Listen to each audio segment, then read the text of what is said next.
Hello and welcome back to Introduction to Ethics. Until now, I've been talking about meta-ethical approaches to morality. Starting with this episode, I'll talk about some normative ethical theories and some applied ethical issues. There are three major normative ethical theories: utilitarianism, Kantian deontology, and virtue ethics. Today, in this episode, I'll talk about utilitarianism. In particular, I'll shortly mention how two of its major founders, Jeremy Bentham and John Stuart Mill, argued in favor of this moral approach. Okay, so let me start with Jeremy Bentham. According to Bentham, utilitarianism holds that an action or policy is approved as it appears to have a tendency to increase happiness, and it's disapproved as it appears to have a tendency to decrease it. By happiness, Bentham means more pleasure and less pain. So hence, utilitarianism demands that we create the greatest total pleasure or pain for the greatest number of individuals. Bentham gives some founding principles for utilitarianism. Actually, he gives three such founding principles. In the first principle, Bentham holds that everyone should be treated equally. In Bentham's words, everyone counts for one and no more than one. Bentham takes equality as the foundational principle because he wants to build a moral theory that overcomes the inequality among races, genders, and social classes of his time in England. The second founding principle, according to Bentham, is saying that only pleasures and pains matter. Hence, Bentham argues that sentient non-human animals which can feel pleasure and pain should also be included in our moral calculations. In the third founding principle, Bentham says that morality should be based on firm principles. Individual behavior and government policies cannot be left to opinion and inconsistent attitudes which could easily lead one to corruption in pursuit of mere self-interest. After giving these foundational principles, Bentham also tries to give a proof for utilitarianism. Bentham does not provide a direct proof for utilitarianism though. Instead, he suggests an indirect proof in which he attempts at eliminating what he takes to be rival moral theories. He gives two candidates for being rival moral theories to utilitarianism. The first one is asceticism. This approach to morality values pain over pleasure when it asks us to mortify our bodies. Bentham holds that this is against our basic intuitions, and for no good reason. Even if the reason was good, like reaching or deserving heaven, this theory still values pleasure more than pain, according to Bentham. It just postpones it until afterlife. Bentham, in general, is against all sorts of morality that's based on religious doctrines which demand some sort of self-denial. Hence, Bentham is eliminating the idea of asceticism.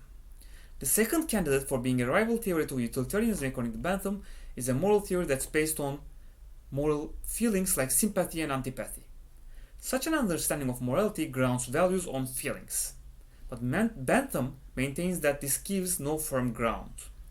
Also, power can alter feelings and change one's interests. Hence, feelings like sympathy and antipathy cannot be the foundations of any trustworthy moral system.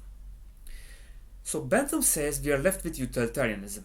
We have eliminated two rival opponent moral theories, and this leaves us with utilitarianism. And again, in Bentham's words, in utilitarianism, everyone counts for one and no more than one. And this gives utilitarianism a founding principle in favor of equality and against oppression. Let me talk a little bit about the ideas of right and good within utilitarianism. Some later utilitarians who came after Bentham made a distinction between right and good. Good, according to utilitarianism, is happiness, and happiness amounts to pleasure and absence of pain. The right thing to do, on the other hand, is to bring as much good as possible, hence as much happiness and as little unhappiness as possible. But not all pleasures seem to bring happiness to everyone involved. So there are innocent pleasures, which involve no harm to others, but there are also malevolent pleasures which involve giving harm to others. For instance, consider me enjoying my coffee versus a spectator enjoying the torture of Christians in the Roman Colosseum. The first one would clearly be an innocent pleasure, while the second one will be a malevolent one. So this is one challenge for utilitarianism. And we'll talk about challenges to utilitarianism in the coming episodes. Another challenge is how to measure pleasures in utilitarianism. One solution is putting a number on pleasures and pains. Indeed, this is already exercised in the World Happiness Report. The investigators ask people to put numbers on their overall satisfaction with life, which resembles the criterion of happiness. This method both has its advantages and disadvantages. The advantage is that it at least gives us a way to measure pleasures and pains and make utilitarian calculations. The disadvantage regards the reliability of this method and how to interpret the numbers that people themselves assign to their happiness. So let me now talk a little bit about how John Stuart Mill developed the idea of utilitarianism. Mill developed theoretically but also applied Bentham's utilitarian morality to social issues. In his book The Subjection of Women, Mill writes about conventional marriage and its detrimental effects on human happiness. In this book, besides appealing to the idea of equality, Mill uses utilitarian arguments as well. And here are some of those arguments. I'll count actually 4 of his utilitarian arguments against the subjection of women in society. The first argument runs as follows. Mill says, men's feelings of superiority over women and their arrogance are likely to make them worse off in time and hence reduce their happiness. Thus, such feelings should be abandoned. Since utilitarianism is about increasing happiness, whatever decreases happiness in society, whichever policy or whichever approach or whichever moral behavior decreases happiness in society should be abandoned. So this is Mill's first argument in favor of reform in society against the subjection of women. The second argument is this. By excluding women from certain professions like medicine and law, society is losing potential talent. And this makes everyone worse off. So again, the society becomes less happy, happiness is decreased, and we can clearly see a utilitarian argument against subjection of women. So here is the third argument. Men have to take care of their families and daughters in a conventional society where women are suppressed and not permitted to take place in social life as much as men do. Men in such a society take up conventional lifestyles and miss on more fulfilling life courses.